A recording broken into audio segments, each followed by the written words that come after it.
So like most South Asian communities, we face caste issues, religious differences, colorism, the body shape, uh, who your teacher is, your network, your wealth.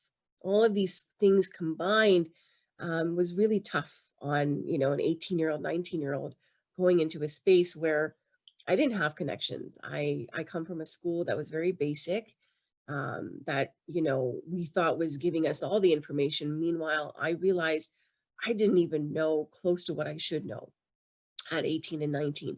So that was a separate journey. I started to really educate myself. I sought after some of the best teachers in the industry, but that meant having to go back to India and to do that.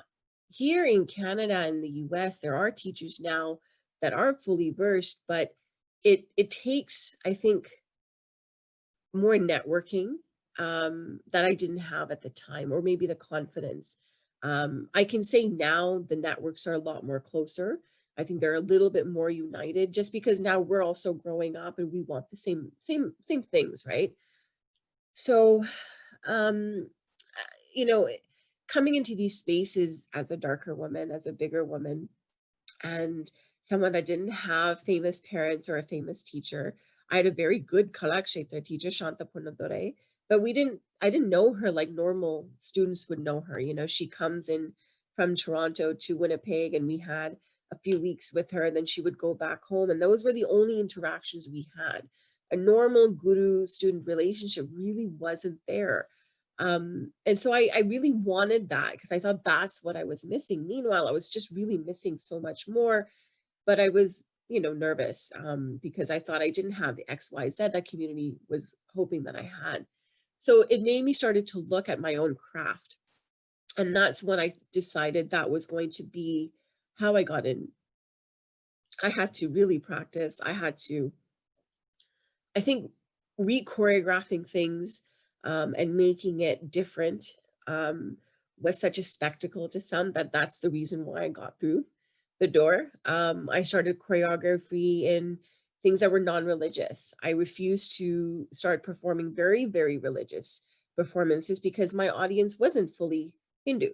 And so that was a very conscious choice, but that also meant I needed to make sure my craft was 100%.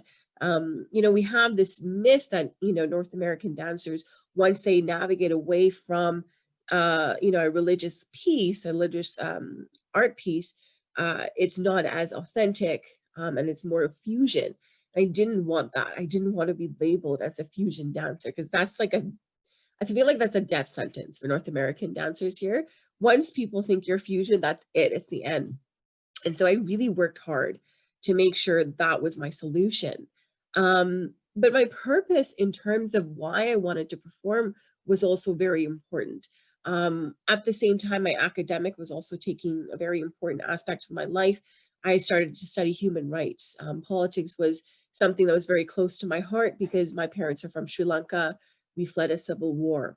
So that's another part of my life that I wanted to address. And I thought, why can't I bring these two things together? This meant addressing, the caste system, the religious issues, the colorism, and all of that. So thinking, why can't I just perform? Why can't my art represent me? We look at the historical content of what our art pieces come from, or our styles come from, but I think there's more to it. And that's when I started to learn Sanskrit and started to really understand our history a lot more than what we normally see, I think, in the context of teaching. And that became my solution.